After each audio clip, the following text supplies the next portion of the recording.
Man, dude, I look like a giant tub right next to you.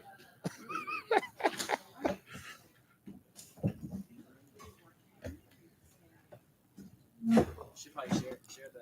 Oh, he's gonna give you one here. Do you have enough space there? You have enough Oh. space? Yeah, so we're on LFRF. No, I mean like share it to your Facebook. Oh yeah, thanks. Hello. Okay, Shauna is here. Live at the SD Tango. There's one.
Hey.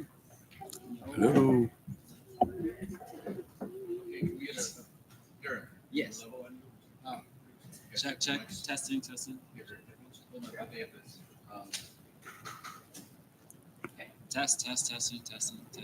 Quality test. Do I need to speak louder? That's good.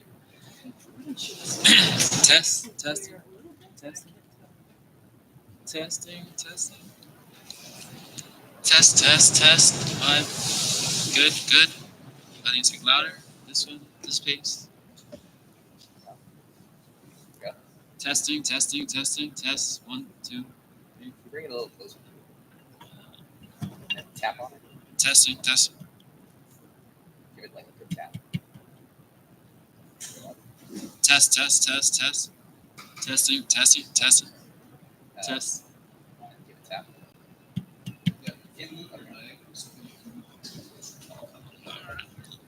Testing. Just strap it. Give it a tap. See that there's some people already here. If anybody can give Oh, do you me need an to lower okay you a in the little bit if I'm gonna chat pop, or- that you can hear me okay, that would be great. Are we all on? Yeah, I think we're all good. So you think it's Roll. okay, or do you mean to go down a little bit? Give his down just a tad. All right, how about now? Yeah, he's got a baritone. He's got a booming baritone. Take it off a little bit. Go ahead. Yeah, I've got that nice. loud Howard Yay, voice. Teresa, thank you. Closer to me, Awesome. like right here.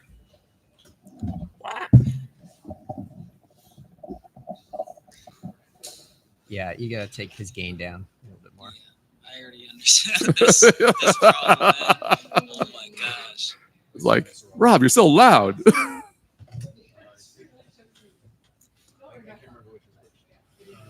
Keep All right, I'm still talking. How you doing? Rob, tell me about your evening last night. My evening last night was great. You know what? Yeah. I had a lot That's of fun. the one, but he's come back up. But- You turned that all the way down. Bring it up. All Yeah, right. keep You going. know, no, it was great last night. Had a lot of fun tandas. DJ Cosas was off the hook, man. I mean, it was great. Love that Pugliese Moran. That was a spectacular tanda. Yeah. How do you Oh feel? yeah, that one was good. Yeah, I like Yeah, that I one love too. that. Yeah. You know. Yeah. Who'd you dance it with? Put him on the spot. No, you don't have to tell me who No, you danced it with. what? But what was the experience? Well, the experience was interesting. You know, honestly, it was very interesting because You're gonna have to speak. Oh, directly sorry. to it. I keep on turning to you because I want to talk to you. Yeah. Maybe I should do this. Does this work? Yeah, actually. All right. No, it was really interesting because I was actually trying to cabeceo someone else and I got intercepted, and I went, yeah, sure, why not? You know. Oh. I'm trying to be more easygoing and not be so like regimented. Uh-huh. I'm trying to be a little less strict because like Even on a pugliese? yeah, you know, I'm trying to be like more open-minded. Okay. I know it sounds weird, right? Like I'm not the most open-minded person, so I don't know. But I'm trying. I'm trying. I mean, you never struck me as a closed-minded person. Well, I would say I'm particular in certain things. You know, like that's really the issue is that, you know, I think it's really easy to say I'm open-minded because that's a very popular thing to say. It's like, hey, I'm open-minded. Everyone's open-minded. It's a politically correct thing to say. Mhm. But Yeah, who doesn't want to be open-minded? but the thing is, if you start asking me questions and I'm like, Do you need these? I mean, I could keep them on. It's They're kind of stylish. gone. Are they? I know. Are they? It's just yeah, no, but like, you know, if you start asking me questions, I start answering them honestly, and I'm like, Yeah. you know what? Maybe I'm not that open-minded. Mm. And my brother tested that on me a few times, and I'm like, well, what do you know? I'm actually pretty close-minded. Snap. Yeah, Well, so I want to know how he performed this test. No, he started Because, you asking know, questions. biases in tests, it's Yeah, a of very course, of common course. problem. Testers. well, first, my brother is a vicious lawyer, Ah. so So he would be pretty methodical. yeah. He's the guy who likes to tear people a new one just because it's fun. I see. I see. So yeah, Well, are Well, we done? We'll talk more about lawyering, but for now, I think we have Are you a all of the lawyer? Are world's you a lawyer? tango problems to figure out. Is Well, you're that a lawyer, right? is that? You're a lawyer. Right? I am not. You're not a lawyer. I just play one on a podcast. But I'm bummed. Yeah. Alright. all right. Yeah. So, and where's Brick? Our Brick's leader. Brick's out getting empanadas. Hey, you know, you can't run an empty. Yeah, Yeah. right. You can't run an empty. Well, welcome everybody who's online too. Yes, we have some people on YouTube. We got- also have we a got some feed people on out in the Yep, on crowd. Instagram. Yep. So we're covering all the bases. Welcome everybody. As you're joining, we are here with you figuring out what this Mhm. thing is. Yeah. Should we introduce everybody just in case there's anybody on one platform that isn't familiar with? You know, I think the other well, I platforms? think Jessica And I you're definitely gonna- want to do make that. sure that Yeah. we introduce I'm Jessica. honorary here. Yeah, I guess, she's- on the podcast. I'm We're guessing. honored to have you. Honestly. We're here at the San Diego Tango Festival. Marathon. Marathon. Sorry, yes. Wrong event. No, And we have a gaggle of A gaggle. podcasters, of tango podcasters on the stage. I yeah, love that. and they all got opinions. Oh yeah. I've got strong opinions. So we have Elisabetta and Alex from the Tango Banter joining forces with Robert and Derek from Left Foot, Right Foot. Mhm. And we've got a room of sleepy tango dancers. Yeah. strolling Sleepy in tango to dancers get some ready. breakfast. Wait, is it sleepy or hungry? to join us. Well, hopefully both, just not hangry. Who we're inviting to join in the conversation and ask questions, and I will be feeding you guys Sure. some questions to Yeah. Awesome. kick off the conversation. Yeah, and those joining online, please know we want you to participate and collaborate on this. So submit your questions either on YouTube or Instagram, and yeah, hopefully we have a lively discussion. So as we wait for some questions to maybe pile in online, and for people in the audience to form theirs, I just kind of want to hear about the milonga last night, what the experience was. You know, Robert, I already Yeah. heard quite a bit on yours, so maybe Derek, tell me a little bit about last night's milonga. Last night's milonga, I thought it was very. The vibes here are great. I just like the balance between outdoor and indoor. Just like I rarely get a chance to dance outside, and so I just love being able to dance under the stars. Yeah. And the music was exceptional, both inside and outside. So it was really nice to kind of go back and forth and not have to go down some long hallway where like the other music is secluded in some small room. Yeah. It was really nice just to go outside and there's food out there. And then Yeah. it was really nice. It was a little moist. A couple people mentioned that it was moist. That have any effect on the dance floor? Oh, like the ocean. Yeah. Like, you know, it can make the dance floor a little sticky outside. I didn't Do mind you have it, any honestly. issue? I think that when you go outside and you're dancing, I think that you just kind of take all the expectations out the window and kind of just like go with the flow. It's like, you know, it's not the perfect space, but it's like you make what's Exactly. You gotta have the right attitude about it. Derek's voice is a little far sounding. Oh. Bring it up, buddy. Unsure if Derek's mic is on. It is. So It is on. you It might is have on. to- Sorry. I guess Well, I have to project. We are waiting. Where is our Professor sound person? Communicator. yeah, we'll get our Sound audio man. engineer out here in a moment Apologies for to that. to Or you want to switch around because like Fix that. this is, you know, I'm more the yeller. I could do that. All right. That's I'm more the yelling type. And honey, how about yours? What was your experience like? Oh gosh. Well, we had kind of a tough start at first because we got here kind of late. Yeah. Who wants Although to Tango drive down to clock San is- Diego from Los Angeles at 1 p.m.? Nobody. No Nobody. one. No one. Not as Although bad I as did, 5 Yeah. I did meet people that did. Oh no. Insanity. No, School's we got back here in kinda late. session. Yeah, but it was good. It was a good vibe. I was commenting that every time that I dance in this particular venue, I always have this feeling like, wait, is this the same party that's been going on for years now? Because it It's the always feels same like party. it always feels like I just plug back into the vibe of this space. And Yeah. it's like I'm not quite sure where in time I am because it Mm. could be the New Year's marathon, it could be the Mm. summer marathon. It could be Yeah. a Sunday night, just Yeah. a regular milonga. So. What was the Sunday night? Remember when there was the New Year's festival, and then this was the location for the Like end the of the the Yeah. all-nighter. El Nostradamus, No way. Nostre or something. It had a name like with an N. So Sin Nombre. That's Sin why I know it. nombre. Yeah. Well, that's every Friday. okay. That's the milonga here every Friday night. Oh, gotcha. So that wasn't the one that they would have had the closing Sunday night milonga back when they had. It was like on Saturday night because it was an all-nighter. So Gotcha. came here on Saturday night till like 6 a.m. and Gotcha. then you still have the festival. Gotcha. Continue on Sunday.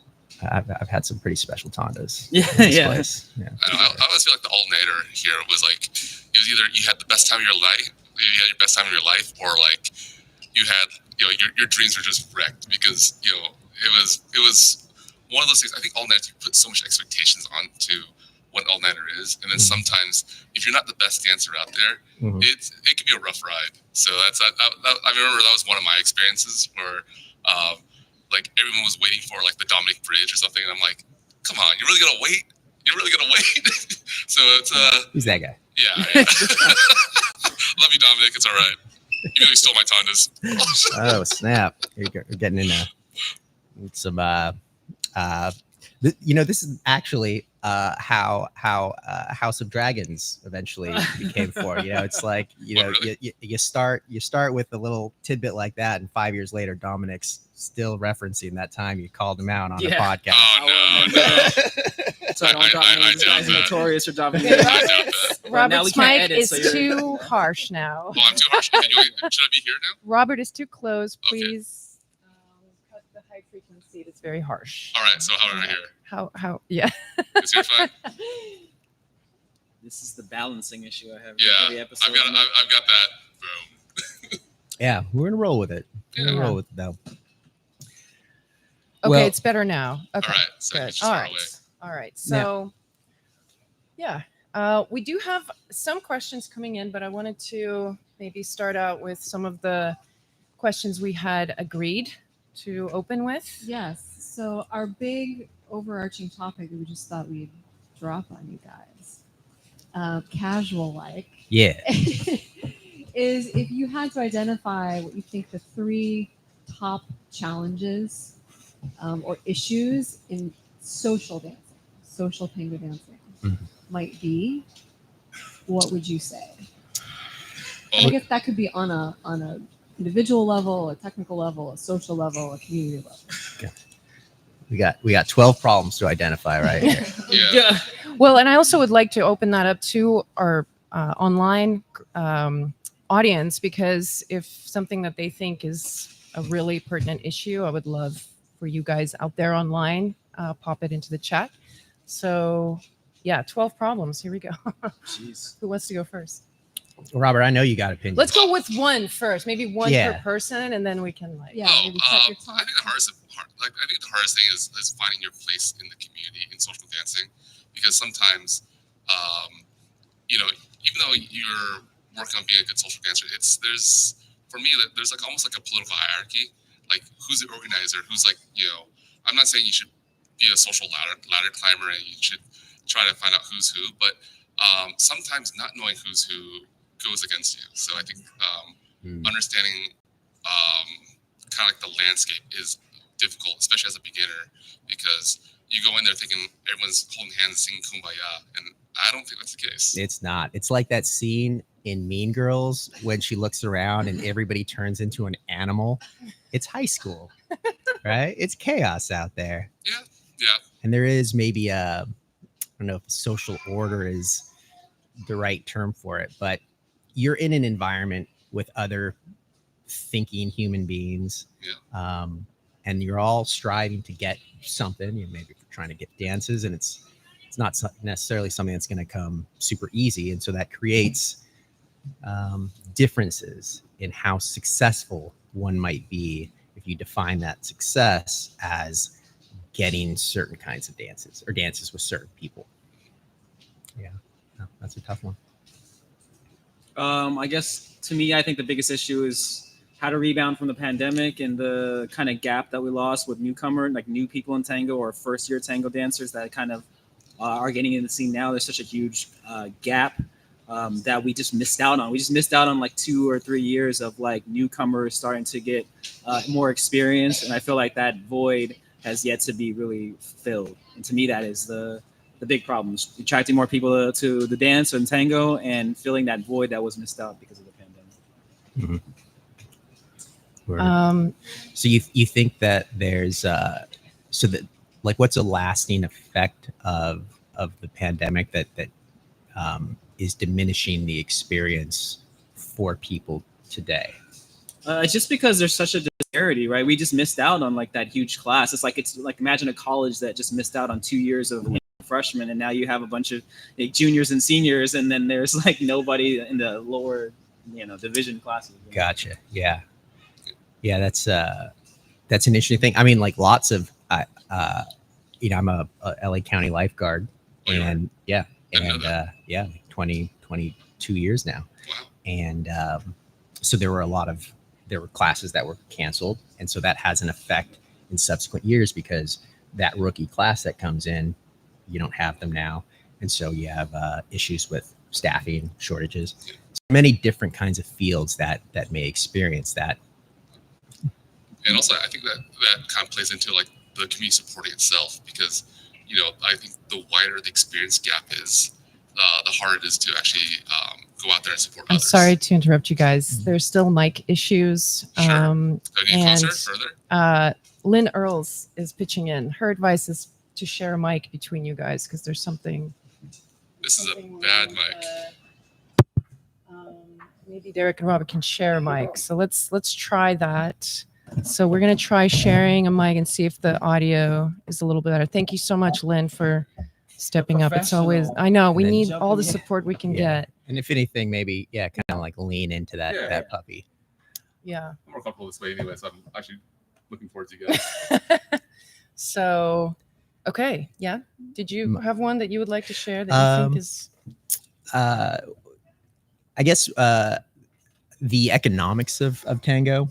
So when I think about the sustainability of something, I come from a school of thought that if the economics support its continued progress, it will, because economic incentives are. Are you saying there's no money in tango? Is that what you're saying? Well, it gets down to that.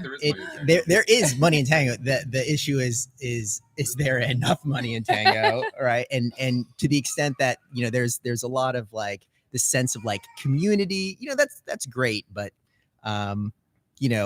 community, like when I hear people refer to community, I always get the sense that at that point you're kind of in more of like a grant model where you've got to get like funding from the government or from like wealthy benefactors because there's just not enough money that people are willing to give to a thing to continue and make sure that it's viable. Yeah. If you're asking for community support, it's more of like a charity kind of situation as opposed to like, business, which, in terms of sustainability, businesses tend to be the most stable kind of economic actors, in my opinion. But I also think that with that, it's definitely a lot more of an issue now, being like we're on a downslump in the economy. We're pushing towards a recession, and we're soft landing that puppy. No, we're not. Not what I'm reading, but no, because to me, the first casualty of a bad economy is the arts. So, and I think this is one of those things where the arts, tango, dance, dances, all arts, all entertainments need to figure out how to provide more value and provide that buffer because, you know, we do contribute towards people's mental health, sanity. There is a lot of value in dance, but we don't realize it because it doesn't. It's the effects aren't acute. The effect you don't see the effects right away. It's something down the line, and something that you notice when it's missing. So I think now that we're on a downward trend of the economy, it's even more important now to focus on that and provide more value in dance. Yeah, it is very hard to measure some kind of beneficial societal effect on well-being, right? How do you see what the or measure the effects of more social dance being available to communities? Yeah. That's a tough test. You should ask your brother about that. Yeah. Well, you can sign it up and put it in towards preventative health, and in insurances have insurance to cover it. Word. Yeah, that would I'd be in support of that idea. Maybe Harris Falls can get that on the platform. Harris Falls. Oh. Does anybody else pronounce it Falls? What? Harris Falls. I thought Walls. Yeah, but we're tango dancers.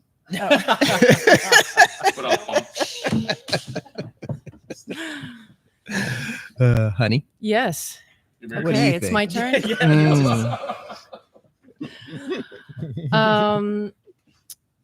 So the one problem with social tango, I think, is that the society at large doesn't really know what social tango is.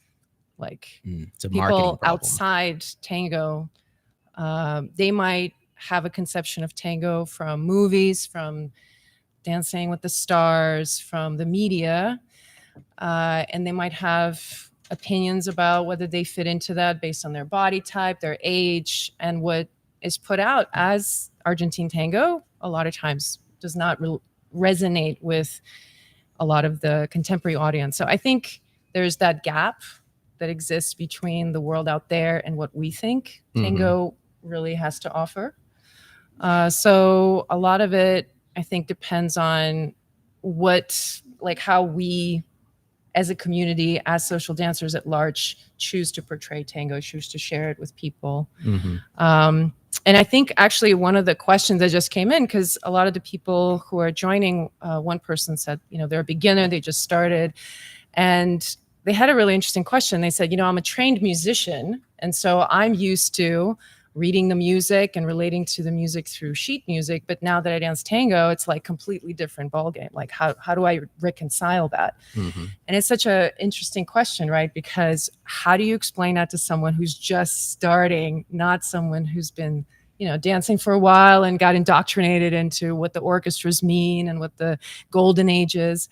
And that's just one of the examples, I think, where whether it's music or vocabulary, people come in and they might think, oh, I need to learn all these movements that are really uncomfortable or really unfamiliar.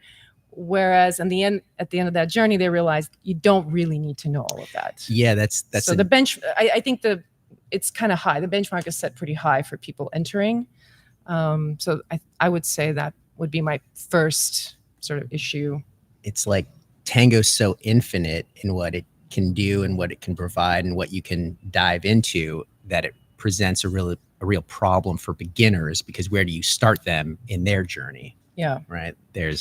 You can start with the music, you can start with steps, you can start with códigos or rules.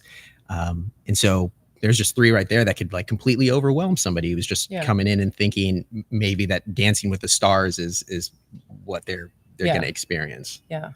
I'm curious to ask a question of you guys, because I think you've given this beautiful direction and what a number of the comments that you've made, which is there's this point, maybe this person is a great example. What do you think we should do both as individual dancers and as members of a community at that point for those people? So something has hooked that person to go, wow, this is amazing and beautiful, and I want to learn more, and I want to do tango. And then there's this inscrutable curtain behind which tango lies, and this incredible mountain to climb that's behind the curtain. how could we do a better job at that stage for those people to open Tango up, to create this positive experience where they can enter behind that curtain and have a successful and positive experience? I mean, honestly, people are used to hearing popular music, and so I feel like, and there's a lot of tango enthusiasts are gonna hate this, but we just need tango shown in with different type of music at first, so people can kind of latch onto. Because if you just hear tango music for the first time, you're like, it sounds nothing like what you normally listen to, like in your Spotify or whatever. And so people just, it's so foreign. So if they have something that they can relate to in the beginning, it doesn't have to necessarily be Tango Nuevo. It could be, I don't know, like their favorite artist, like The Weeknd or something. And they're like, oh, wow, what is that dance that they're dancing to? And then people can connect and relate more. And then you can dive down the rabbit hole into, you know, Buglese and all these other things. But first start with something that's more familiar. But we just don't have that because everyone wants to dance to the authentic tango music. I don't blame them, but it's like, if you want to get more of the mass public, you're going to have to connect and relate a little bit better to them. Right? Yeah, Drake. Yeah, Drake. Make some tango bangers for us. Kendrick Lamar and stuff like that. Like, I don't know, you know, we just don't have that platform. Well, I think we do have that platform, but it's just kind of shunned away as like the redheaded stepchild of tango. You know, like I think you see a lot of that in Tango Nuevo, in alternative tango, and modern music.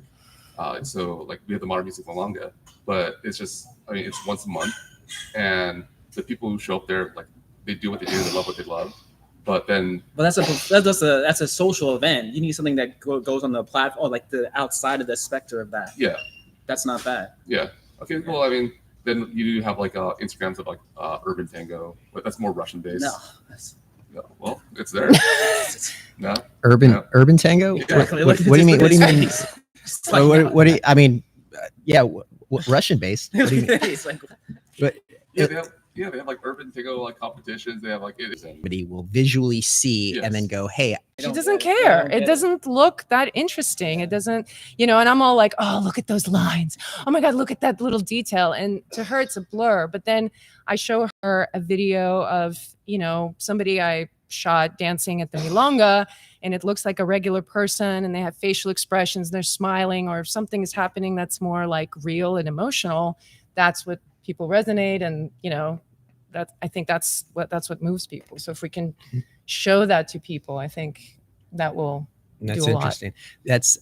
I think yours, especially, and what you said, Robert, it sound like aspects in, if we're imagining a pipeline to get people into like that box that is like, you're a tango dancer, right? Like you do a lot. You can't have a conversation with somebody for more than about 5 minutes before it veers back to tango. If we're getting them from, you know, beginning point to that point, all along that pipeline, there's things that we can do. And you've described something very early on, right? Somebody who maybe isn't even interested, but sees something, and then that piques their interest, and then they start to go out and do classes maybe, or work with the teacher. I've always talked a lot about small wins, and I think about what kind of kept me going through that very difficult process when I was first starting, and it was going to a milonga in Spain that was, you know, I didn't know the language, and was able to get a dance and had this, you know, very nice tanda in this foreign country, totally surprising. And it was just something that resonated so much, and was so impactful for me. And I think the milonga experience is what is really critical to get out there. If you get, I imagine if you poll anybody who runs a school, you know, they'll get 20 people on a class pass sort of thing, right? And then 2 of those people will still be dancing 6 months later. So one thing is, how do you get the 20 people that came to be 100? But another is, how do you get that 100 to be 50 people at the 6-month mark, right? To like stay in it and not drop off. And I think the milonga experience and having that be more accessible, I don't know exactly how to do that. Cost is one of them, though. if you can do that and get people into the magic of the milonga so that they can maybe get that tanda that's like, whoa, Yeah. what Get is 'em that? hooked. Yeah. Get 'em hooked. That's a way Yeah. of getting the hooks in. And I'm actually curious in the audience. We just had a question come Yeah. from the audience that speaks Yeah. exactly to what you were just talking about, Alex, which is, so the first hook has gone in. This is like stage 2 in the pipeline. You've gotten somebody who started taking lessons or classes and they want more. And then they start going to the milonga. And then they have this experience at the milonga where it feels really inaccessible and scary and overwhelming, and they can't break in and have those magical moments or small wins. They feel like because they're a beginner, people don't want to dance with them, and so it's that chicken egg. Like you can't get the magical moment until you get a little better, but you're not going to get a little better, and you're not going to stay with it, unless you have those moments. So how can we do better in those moments to help those people who want in and they're overwhelmed by that milonga experience and they're not getting dances, or they're beginners and they know they're beginners, but they want to grow there?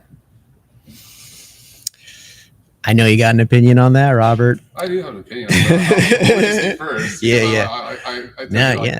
overspeak That's my mouth. I Especially for women, because you can't, as a man, at least you can say, okay, From I'm the gonna put myself out there no matter what. But as a woman, you're just sitting there. from the audience, our audience member was just talking about if you're a follow, Yeah. you're a little bit less in the driver's seat in Totally. terms of making that happen. It's very challenging. I mean, I didn't find a solution in the following. I started leading because of that.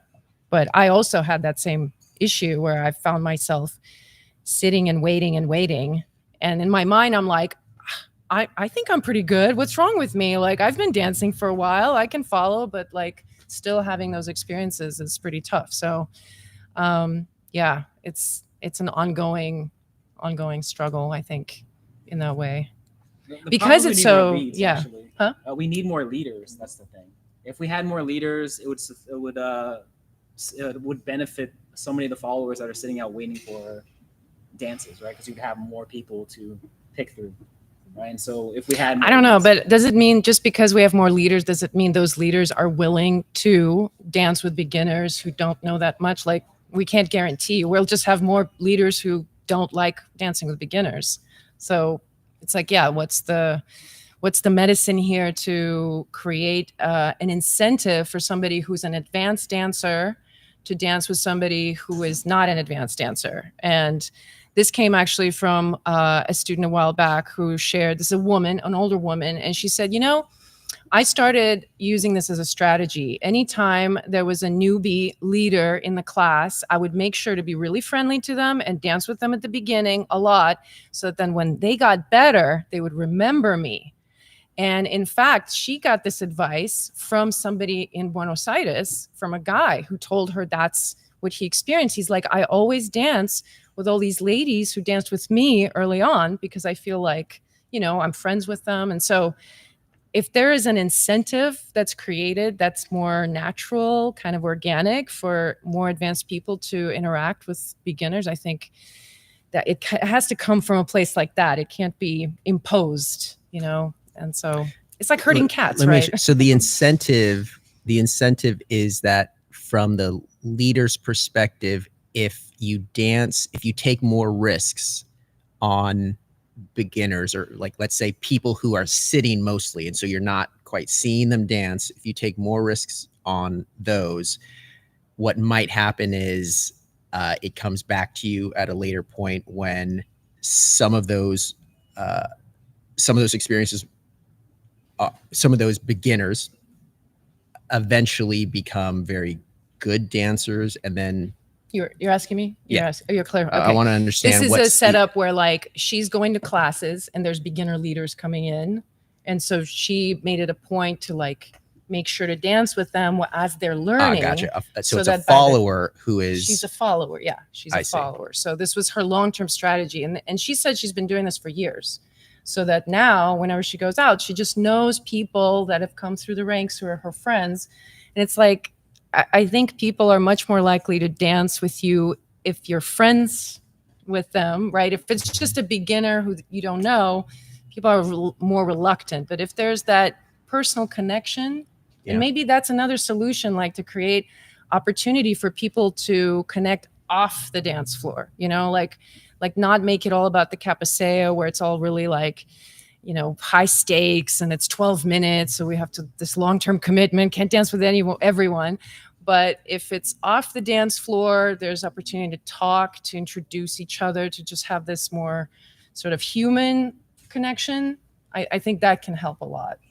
I actually want to relay a story that happened to me fairly recently, and it's reverse gender, so this is good because we don't always have to talk about that in the the leaders asking followers. Right. But maybe this is a good thing for all of us to think about that we could be doing more of.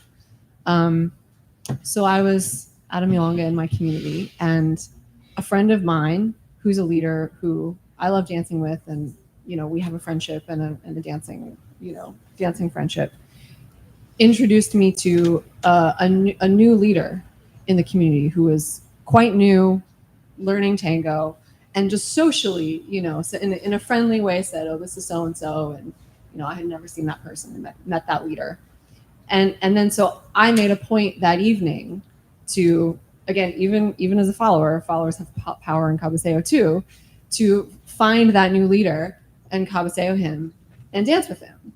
And that person is, like you're just saying, like Elizabeth was just saying, that person's going to be in the community and get better. Mm-hmm. And then at some point it has a nice opportunity to be a beautiful mutual relationship, that when we see each other we can dance. But there was that moment where somebody made the point to introduce a new dancer, and I made a point to find them to dance with them. Yeah. And hopefully that will yield some introductions are success. very underrated. I feel like introducing people is like, I've had to be more on myself about that, because I tend to be more introverted, but to give that introduction to someone is it's really like important. If we look at this through a Malcolm Gladwell lens, and when does that ever go wrong? We need more connectors in the community, right? In that sense, that actually might help to kind of lower that barrier to entry and make people take risks. Yeah. We have a few comments that I wanted just to point out, that somebody said, without the initial icebreaker conversations, the Capacé Mirada is a stressful experience. And I think that's really where it boils down to. If we're expecting people coming out from out there in the world who are used to normal eye contact and normal conversations, and they're coming into a space where you don't look each other because you're afraid they're going to misinterpret that it's a capaseo. We do that, right? Like at milongas. Mm-hmm. That can be like really stressful. So to have that moment of introduction or conversation can really help a lot, I think. Yeah. Great question. Thank you for submitting that. We got a question in the back. Actually,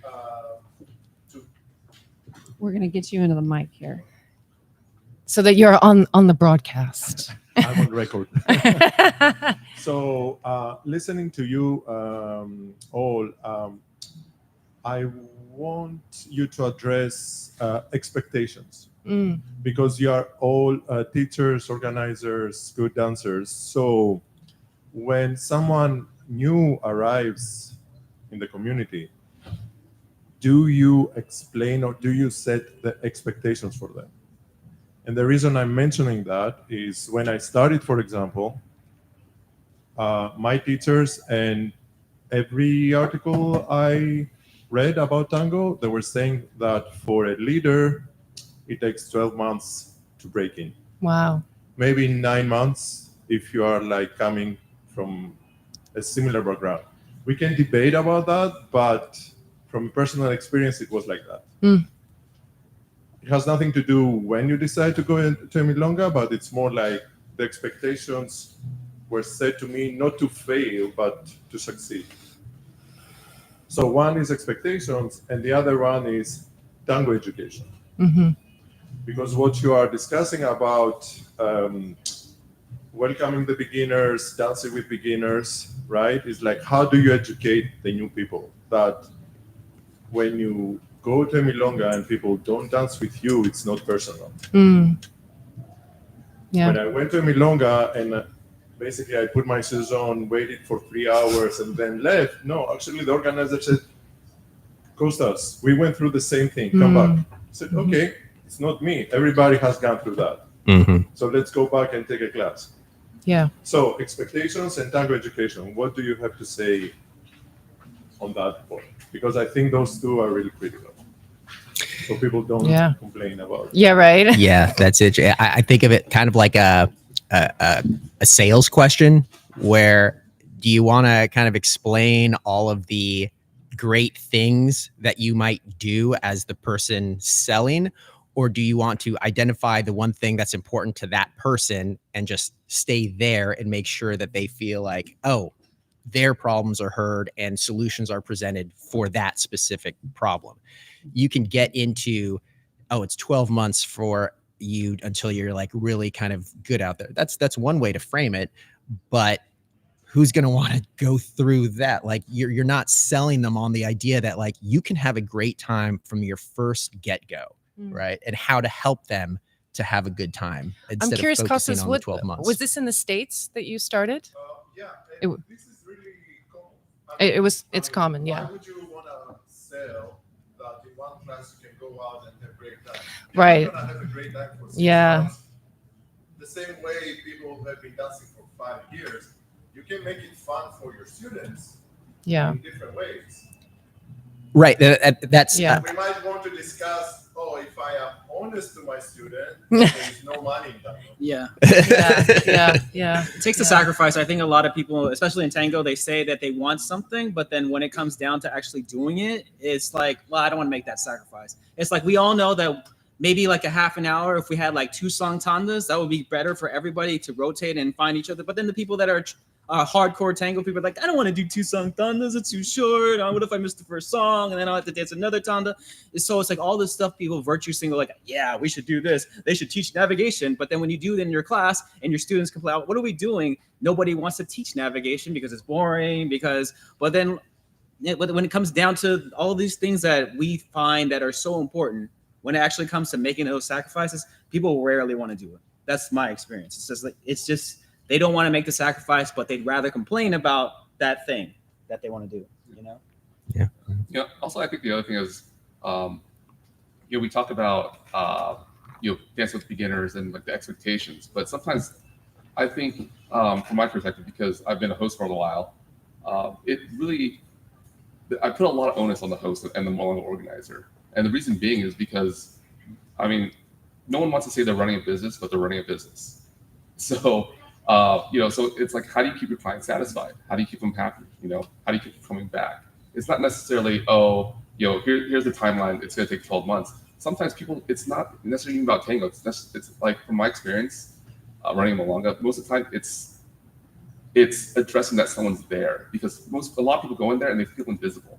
So, when I was running a milonga, one of my missions was to remember everyone's names. And if I went around and said hello to everybody, introduce people to each other, and sit people with each other, I could learn a little bit of anything from anybody. Like, oh, hey, hey, Derek likes dogs. This person has great dogs. Let's go hang out and just sit at the same table and let that relationship grow organically.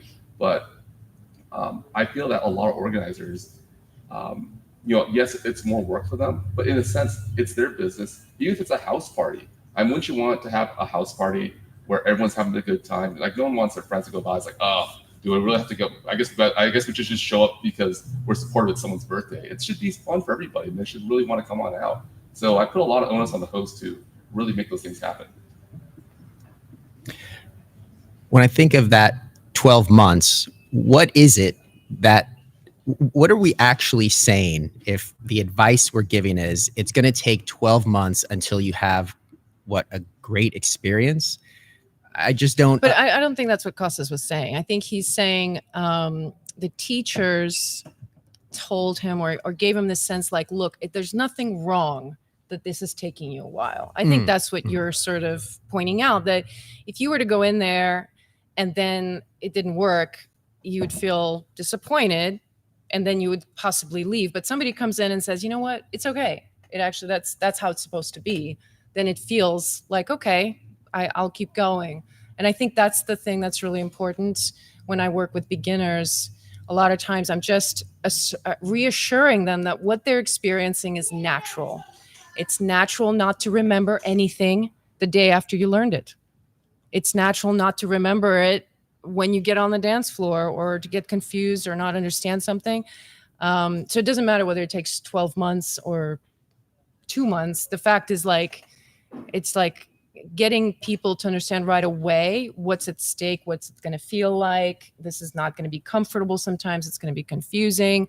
And then in terms of education, you know, I feel like the thing that people have to get more and more comfortable with right away is the navigation piece, just to feel comfortable around people, you know. And so part of the education that I feel is really needs to be there right away is just practicing that skill of proprioception, of being around objects and people. And so the education kind of happens, you know, as you face that challenge of dancing at the milonga. But I think, you know, what you're saying is that it is the job of the teachers, in a way, to give the students that big picture. And we unfortunately don't have a standardized way of doing that, right? Everybody teaches their own way. So it's going to be dependent on that. But it would be nice to have that as, like, I would love for more teachers to do that and say, like, okay, here's what it's going to require.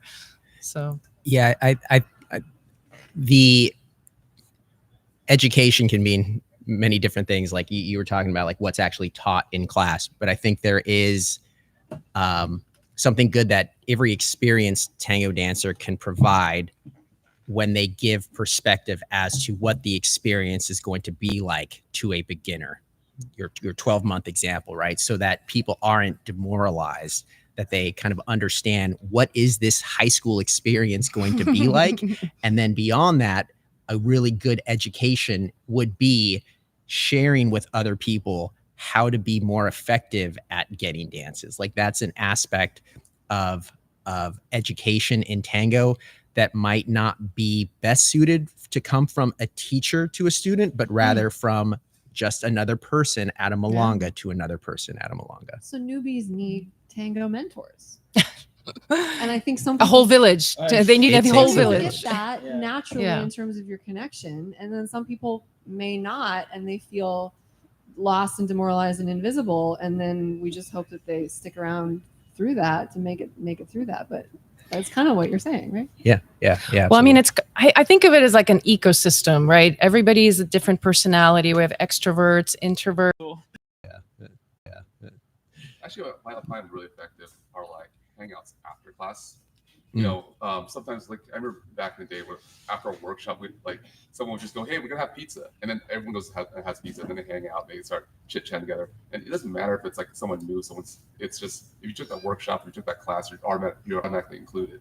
So I think if we had more of, and I know I don't want to put it all on the teachers, but in a sense, if there's someone who could kind of facilitate that, whether it be a teacher, like after class, let's go like grab a drink at the bar or whatever, or charcuterie board, or go out for pizzas, for people to actually mingle more. Because I think a lot of times, especially now, I see a lot of classes happen, the class ends, and then everyone just disperses like a whole bell rings. It's like school's out, we're gone, you know? So like I think if people were more open to the opportunity to actually hang for 30 minutes to 1 hour afterwards, it would do everyone a lot of good, not just intermingling, but also like, being more familiar with your fellow dancers, being more familiar with, just getting people to be more included into the community. I think it takes time outside of the tango space to actually do that. Yeah, but I'm in LA and I gotta beat traffic, man. I want to get out. I gotta bug out, man. Wait it out after charcuterie. Like she's in meat. It's always a good thing. Yay! A question. An audience question. It's not a question. It's more of a Comment. But this is going back to what Robert said, where the organizers, the host, they learn people's names. I would add to that it would be nice to have these organizers also read the room and introduce people, especially those that are sitting, to say, let me introduce you to so and so who's maybe a better dancer, and help with that. It's absolutely a community effort. That goes without saying. I don't think there's any one solution to this, but if we all play a part, especially organizers, and I'll just use this as an example. I went to San Francisco a few years ago, and I spent like 2 or 3 hours didn't get one dance in. The organizer just was completely clueless of what was happening in that room. And I went to him afterwards and I said, it would have been nice to at least have you maybe introduce me to people or whatever, because I am an introvert, so it's hard for me to just go out there and do that. But anyway, that's a comment. It's very much a community effort. I think it's also incumbent upon the organizers and hosts to kind of help with that socialization. If they see somebody sitting in the corner for a long period of time. For sure. I've seen that happen, and there have been organizers come to me and actually said, "Hey Rob, can you go over and dance that person?" So organizers do that, but I think organizers do that, but I think it needs to be done more often. And many times, I think a lot of it is because they don't get enough volunteers. They're very short staffed, so they kind of spread really thin. So it's really easy to just kind of try to survive the night and not realize what's actually happening. So it would be nice if, as long as we're more staff, so that the organizers could stop being a cashier and actually walk around and see what's going on. Definitely. But That's going back to that business model, though. Yeah. I mean, organizers got a lot to focus on. I'm sorry. I'm a business. That's so. No, but like it would be nice to have a milonga where you can pay people to be there. I do. Not, not just you. I'm just saying in general, like not run on volunteers. Like ideally, it would be amazing if Tango events did not have to run on volunteers, but we actually could have people who are paid. And I know that's like a huge tall order because the whole Tango ecosystem kind of runs on volunteers, but ultimately it would be nice to have that kind of setup where, I've even thought about like, wouldn't it be nice if there are people who are paid to come and do that and like welcome beginner and dance with them, and that's like their job for the night, and they're actually getting compensated for it, not that they're just asked to volunteer. Because I think volunteers, you can wear them out. You can volunteers get worn out. Tango guest it's like look, this person's super into tango. You can come to any kind of class or whatever for free, and then we could like work them, and that's kind of what ends up happening. And then they burn out. Well, I don't know. So I don't know if you were around when Caltech was really big, but Caltech Tango about 10 years ago, they had a really strong volunteer program, and I was part of. But it's Caltech. What is Caltech? It's Caltech. What does that mean? No, it's Caltech. It's like the space is covered by the school. Like they're not paying for the rent. Yeah. The volunteers are students who are part of the club. So no, back then they had community volunteers also. I mean, I was not a student. I was a volunteer, and they, I was compensated through workshops. But I mean, I was. But that's still compensation. Well, yeah. Still, I'm just saying it's not cash compensation. It's still compensation. But what I'm saying is that there is an appreciation for the volunteers, and a lot of times people just kind of get like, I think a lot of businesses and organizations, they take advantage of volunteers, and they kind of forget to appreciate the volunteers, whether it be like having like a monthly luncheon so that a volunteers party or whatever. I mean, Derek and I we have stories like breaking our backs and almost dying carrying couches up and down stairs. So we do silly, like volunteers do silly stuff, but at the same time it's like when you have a strong program that appreciates volunteers, it definitely reduces burnout, and you kind of empower volunteers to be more of like the vanguard of keeping people in the community, keeping people, supporting each other, not just the volunteers, but also the rest of the community. I really see when you find a certain personality, that's something you really should address, and kind of say, I need this person as a volunteer. I need to do whatever I can to make this person like the Tango evangelist of the community, because they're going to do it regardless. So if you just give them the tools to do so, I mean, it definitely benefits the community. I'll come back to your point. I think, remember we were at the Hollywood Bowl, and there's one person on the stage, his whole job Was waving waving a that flag. flag. It's like the Mighty Boss Tones, right? They just had the one guy that danced, like he's getting the party going. Like that person, the hype man. You got a hype man. Every the milonga organizers need to hire a hype man to be watching for those people and going and kind of chatting and just sort of like, helping, grease the wheels, just make sure it's a party, We have a job for you, honey. Permanent your new career. What's it pay? You're gonna workshops. You're gonna get to take workshops. Yay. That's great.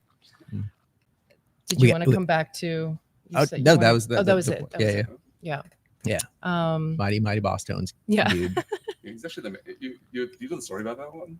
He's actually the manager, and they had him come in as a dancer because he was underage to go into the bars. No kidding. Yeah. So that's how he became like the band dancer. I see. I've been listening to like a lot of late 90s, early aughts music, which is like, that's when the Mighty Boss Tones was popular, right? Late 90s. Yeah. Yeah. I'm kind of getting nostalgic for that a little bit. Are there any other topics or questions from the audience or from our online audience, from Instagram? Do we have any other things we should discuss? Oh, What are we? When is this live going till? midnight? I'm just kidding. I don't know. I think we've been at it for about an hour. So We've gotten through we'll 4 see. problems with Tango. 4 problems. We've got 8 more to go to solve. Yeah. How do you? Ooh, okay. This might take us till midnight. You guys ready? All right. How do you juicy. feel about taxi dancers? We're actually gonna do an episode on this coming up. Yeah. All right. Well, then, it's top of Here mind. now. What do you think about taxi dancers? You know, like I think taxi dancers, like the whole industry of taxi dancing needs to evolve. That's the first part. Needs to evolve Evolve. from. Main reason is because, like, I have a love-hate with taxi dancing. Mainly because, like, I see a lot of taxi dancers become a bit predatorial. And it's not that's not all taxi dancers, but I feel that there are a few out there who just kind of like, they're going to taxi dance and they're not going to help people become self-sufficient. That's what I'd like to see taxi dancers be, where it's just kind of like we're just like your starter dough, and it's just, and once you get out there, you use this maybe like 3 or 4 times, and then maybe just for a tune-up, but later on it's like my whole idea is for these people to become self-sufficient, that they don't need taxi dancers anymore. Of course, it's a bad business model. But you're talking about like full-time taxi dancers who are sort of have people who are like their permanent people that they dance with, like that kind of model. Because I mean, like generally what happens is that like these people become dependent on taxi dancers. Like they can't go out there to dance with other people, or like either they're too shy or they're too whatever. Or they're just so used to their taxi dancers, like they don't want to go through the grind of like oh, I danced with a professional already. Why do I want to go back and dance with a beginner? Yeah. But in a sense, like that's that whole ethic of going through the grind makes you a better dancer, makes you part of the community. And I think wait, isn't it because some they're getting people don't want to paid? go through the grind? I hear you. I mean, wait. That's why I have that love hate with taxi dancing, because it's like it enables these people to not be part of the community. I'm not sure I follow how are taxi dancers like excluded from being part of the community? They're clients. The clients. Oh, they're clients. Because all they're going to do is dance that taxi dancer, and they're not going to go around and like mingle. They're not going to go around and because you pay by the hour. I'm going to go for the hour. Oh, no one else is going to dance with me, so I'm going to bugger off. You're saying it becomes a crutch. Yes. Yeah.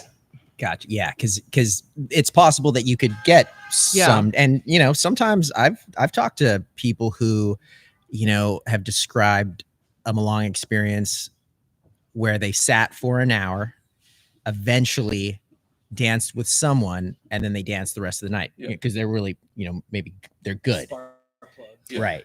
So I mean, like I would like to see like taxi dancers evolve into a model where they're just the starter dough. You know, they're just to get people kickstarted, and then later on these people become self-sufficient. But I mean, some people do that, but I also see other people where they're super dependent. I'd like to take a moment to explain what taxi dancers is, because we have some people online who are beginners who want to know. So taxi dancers is anyone who charges for dancing, and it can be either long-term, like Robert is describing, where somebody who comes in.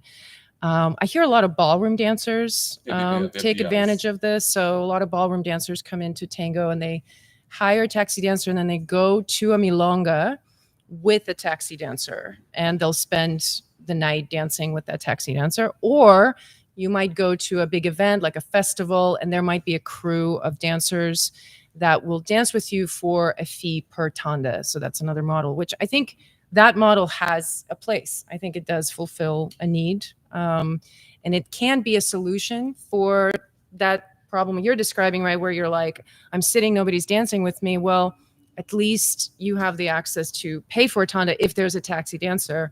And we went to Puerto Vallarta festival last year, which was the first time I experienced taxi dancers en masse at a festival. There was a whole table of them, and the tandas cost $5. $5, and it was mayhem. It was mayhem, and there was so much commotion for these taxi dancers. So it definitely does have a place. People want it, but it does create conflicts. And I'm curious if in the audience anybody has ever taken advantage of taxi dancers. Is that something that you've thought about, or is like that's Yeah. See, Yeah. T2? Don't be No? shy. T2? Tell us. I mean, is it more common for women to hire taxi dancers than for men? Right? Like Yeah, that's I don't think that's pretty there's much the disputing case. But at the same Yeah. time, I also say that there aren't a lot of options for men to hire taxi dancers, and there are taxi dancers who are followers, but what I also see is that they have to be more careful, because I think the risk that they're taking is a lot greater than It's more under the wraps. Yeah. Mm. So the risk that they're taking as a follower taxi dancer Yes. versus a leader. yes, Because they're gonna get hurt more, or there's a higher chance of being hurt more. There's a higher chance of the client being weird. There's a higher chance of So I think there's more risk for ladies who are taxi dancers.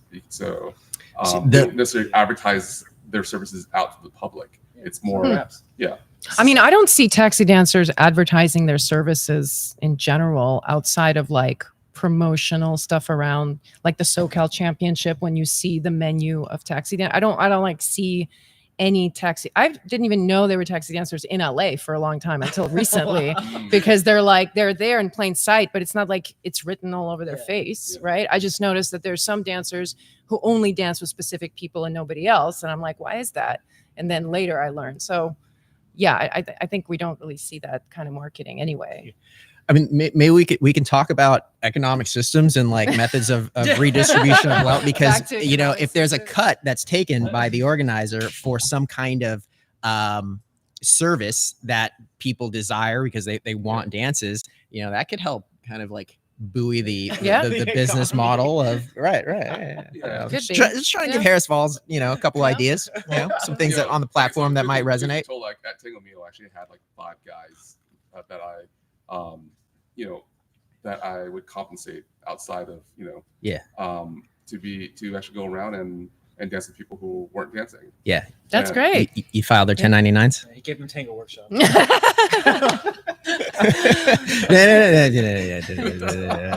not bring the IRS into this. Yeah.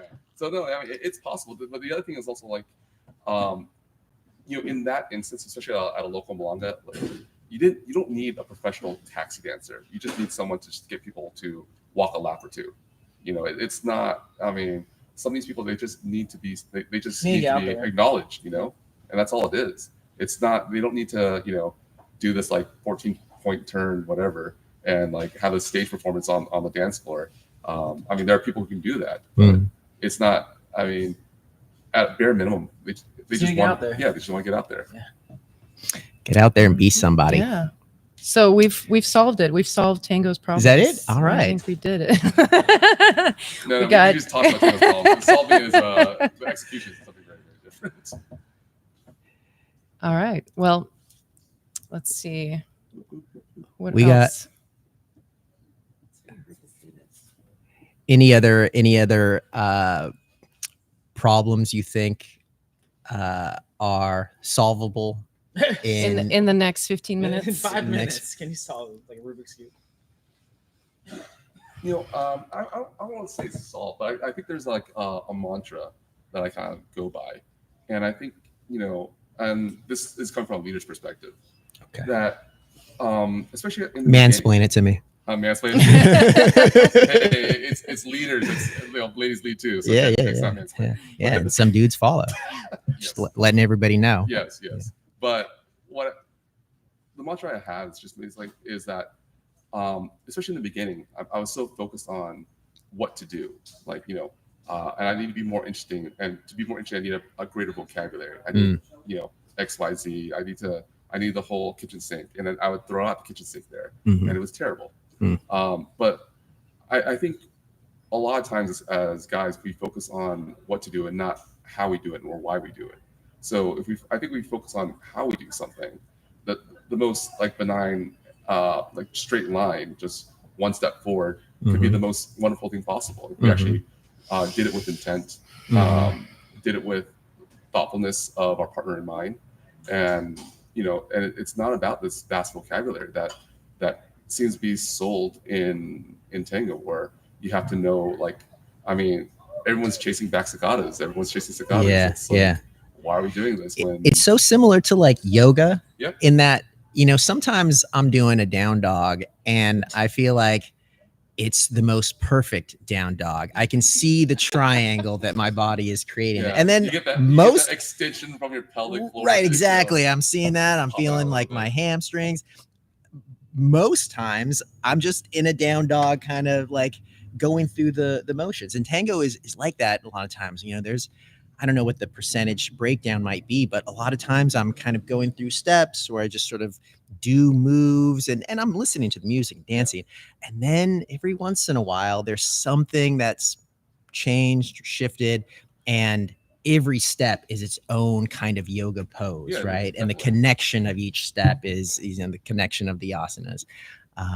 If we could just get people to that point, right? They'd be tango dancers for life. Definitely. Yeah. I agree. Yeah.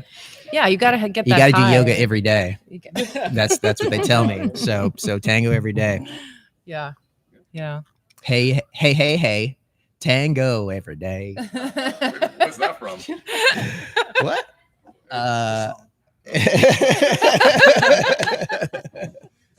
Okay, that's right. Like, West Coast song. Yeah, they do something else Yeah, every it's day, another but method. yeah, you're keeping this like, explicit content is not part of this live, Yeah.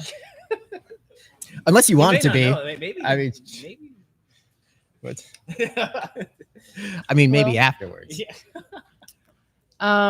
So do we have any other things we'd like to discuss? other We questions have from the a few minutes audience? before we wrap up. 5 5. minutes. We have 5 all right, minutes. we need a Yes, curveball. please. 4 minutes. Yes. Oh, How do you prioritize? Hold on, we'll get you the mic. How do you prioritize connection rather than moves, especially by leaders? how do I prioritize Mm. connection rather than the moves? Actually, I focus more on the music than anything. And it was hard. It took me like 10 years to actually get there to kind of go, oh, hey, there's something called music I should really follow. So it's something that's difficult for me because I wouldn't say I was the naturally musical person. You know, I couldn't hold the beat to save my life. I'd screw up on tambourine. That's how bad I am in music. Tambourine's tough, man. No, it's okay. Pandero, that thing over there. It's I couldn't hold the beat. It's terrible. But when I understood that it's not anxiety producing, when I can relax more. I think the hardest thing is to prioritize connection is to know that you don't have to move. You know, and making the choice to not move and not do something and just stay there because that's kind of scary too. Because you're like, should I be moving? Should I be doing something? Am I, and Sometimes when I do just those little shifts, sometimes I'm like, yo, should I be waiting till like a little later in the evening or a little later in the tanda, when you're just sort of like trying to connect on the micro movements? Sometimes I can feel like that's a little too forward. Yeah. Sometimes I back off of it. Definitely. But I think, when I focus on that, then I focus more on the connection. And another thing is something I've been doing recently is I'm trying to make our dance a story, and try to think about if these two characters were dancing to like some musical number, like some Broadway musical, what would it look like? What would it feel like? Chicago. Like what am I trying to convey? So then like I'm really trying to like get into character and try to play off that character with the other person. And that's something that I have difficulty doing, but it's something that I'm really working towards. And since I've been doing that, I find my dances to be much more enjoyable with anybody at any level. Would you be more the Renee Zellweger or Catherine Zeta-Jones? Richard Gere, of course. Yeah. What am I saying? I think everybody goes through the moves phase, and I think if the faster you go through the moves phase, then you can get to the feel phase. So I mean, there's no avoiding it. We all know that you're going to want it. The temptation's there, so just power through it. Go through your moves phase to learn all the back staccatos, learn all the things, and the faster you get through that, you'll then realize, hey, actually, I've tried all the moves, and I still feel empty inside. That's a and good then there point. goes the feeling right there. Yeah, I feel like everyone is going to go through that phase where there's no avoiding it. Right. But is your question that as a follower, how do I get guys past that and be more connected to you, or what is your question? Sorry, just to make sure we're answering your question. I don't think we can control what y'all leaders are doing. Now you're making a connection. Thank you. Now you're making the connection. Thank you. It's as you pointed out, sometimes if somebody just pauses and knows where I am and just walks, it feels so damn connected. And because if you're in the moves, you're always in your head. You actually want to show off yourself, or you're busy in your head. Yes. Even though it's manifesting through the body. Yes. And so as teachers, how do you create the emphasis that it's more on connecting rather than the moves and The moves, I think, are a springboard for the connection, right? They're the container. If we didn't have the moves, we wouldn't have a method for connection, perhaps. But I'm going to suggest that how I see this conversation is more like it's a continuum that's going on all the time inside, that the moves are the starting point, right? Like you start by moving, and then each time that you dance, in my head, I don't know, maybe you guys have ascended to some level that I still need to get to, but I don't necessarily feel like I've arrived at a point where I just connect only. And I never think about the moves. It's always a conversation. I'm always getting on the floor and I start leading. And then I'm obsessed with this one move that I've been thinking about, and I try and it doesn't work. And then I have to tell myself to stop and connect to the person. And it's just a conversation that's ongoing, I think, for both leaders. And I think it's ongoing for followers too. Because when you follow, right, I remember there was a point where I realized that when I followed, I just had a list of things I was going through. Elbow check, foot check, hip over here. And there's this constant list. And eventually I was like, oh, I don't have to go through this list. There's this whole other space I can be at. So as a follower, I go through that too. Maybe not as dramatically as I do as a leader because I've been doing it for longer. But I think it's just part of the internal dialogue that's going to be ongoing for everyone. I perceive that, but maybe again, I'm wrong. And there is this place where you just get to where it's only about connection, and, maybe that exists, but I haven't found that for myself yet. It's infinite. I agree with that. Oh, sorry. No, I agree with that. I think we're bumping up on. Yeah. And you know what? We're going to finish with a really nice quote from somebody here. You need vocabulary before you can create poetry. Oh, mic drop. That was a good one. Thank you for that. Yeah. Or you just yeah. have Chat GPT. Exactly. Yeah. Yeah. Yeah. The other thing I was going to say is that the other thing that I think about is as a lead is to earn your trust. And I think we focus a lot about connection. We talk about connection, but sometimes that word's empty to me. Like what is connection? What does it mean? Is it this? Is it what is it? And when I start with the idea that I'm trying to earn your trust, then that's something that's more concrete to me. That I understand, like, okay, I want you to trust me. So how am I going to do that without saying a word? And that's where I start.